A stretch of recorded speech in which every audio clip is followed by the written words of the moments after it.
Filsafat Pendidikan dengan dosen pengampunya Dr. Muhammad Christian MPD. Baik, di video ini kita akan membahas bab selanjutnya, yaitu bab 4 tentang filsafat pendidikan sebelum abad 20. Adapun pokok bahasannya yaitu yang pertama, bagaimana latar belakang munculnya filsafat, dan yang kedua, bagaimana filsafat sebelum abad 20, dan yang ketiga, bagaimana metodologi ilmu pendidikan sebelum abad 20, dan yang keempat, bagaimana mazhab-mazhab filsafat pendidikan, dan yang kelima, apa implikasi pendidikan filsafat sebelum abad 20 untuk masa kini.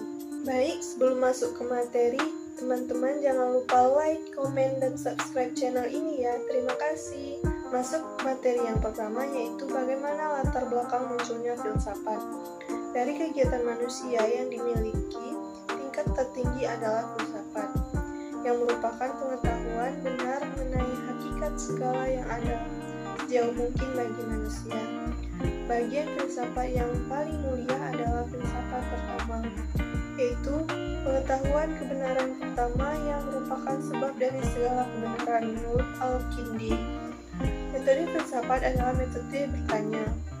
Objek formal filsafat adalah rasio yang bertanya, dan objek materinya semua yang ada. Maka menjadi tugas filsafat mempersoalkan segala sesuatu yang ada, sampai akhirnya menemukan kebijaksanaan universal. Sonny Cavart dan Michael II mengartikan ilmu filsafat sebagai ilmu tentang bertanya atau berpikir tentang segala sesuatu atau apa saja, dan bahkan tentang pemikiran itu sendiri dari segala sudut pandang, thinking about thinking. Lanjut ke materi yang kedua, yaitu bagaimana filsafat pendidikan sebelum abad 20. Yang pertama, perkembangan filsafat umum.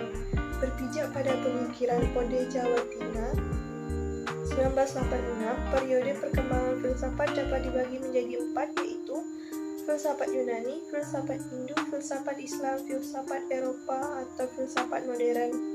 Yang kedua, perkembangan filsafat pendidikan, pengertian filsafat pendidikan, tinjauan pemikiran permulaan filsafat pendidikan. Lanjut ke materi yang ketiga, yaitu bagaimana metodologi ilmu pendidikan sebelum abad 20. Sejak filsafat ikut menentukan kebijakan-kebijakan dalam pendidikan sampai akhir abad 19, paling kurang ada 3 tongkat utama yang dapat dikenal, yaitu pemikiran Aristoteles, Francis Bacon, dan Johannes Stuart Mill dan kawan-kawan. Tongkat pertama, Aristoteles metodologi.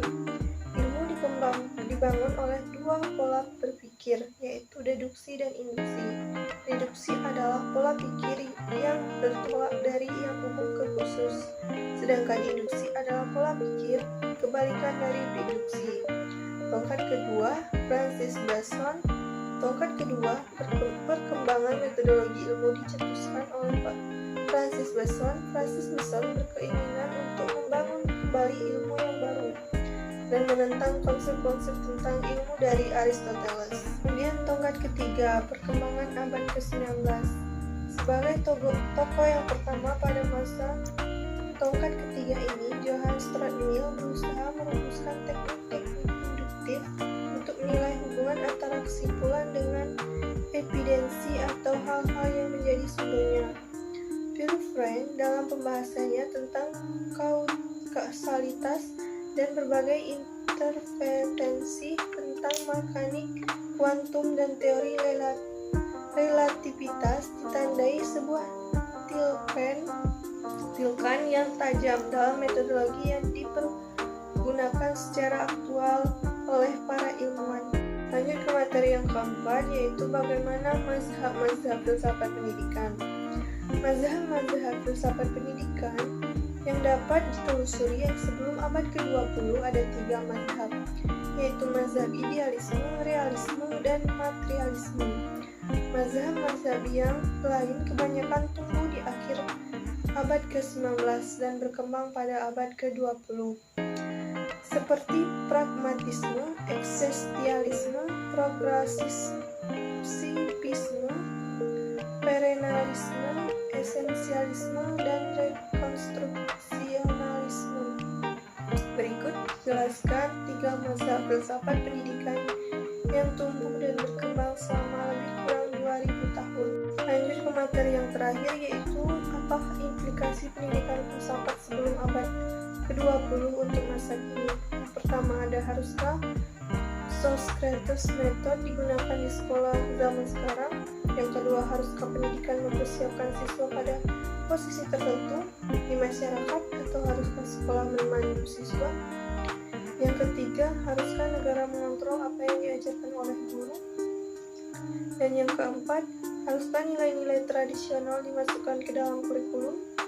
Yang kelima, apakah kurikulum Plato sesuai dengan kebutuhan siswa zaman sekarang?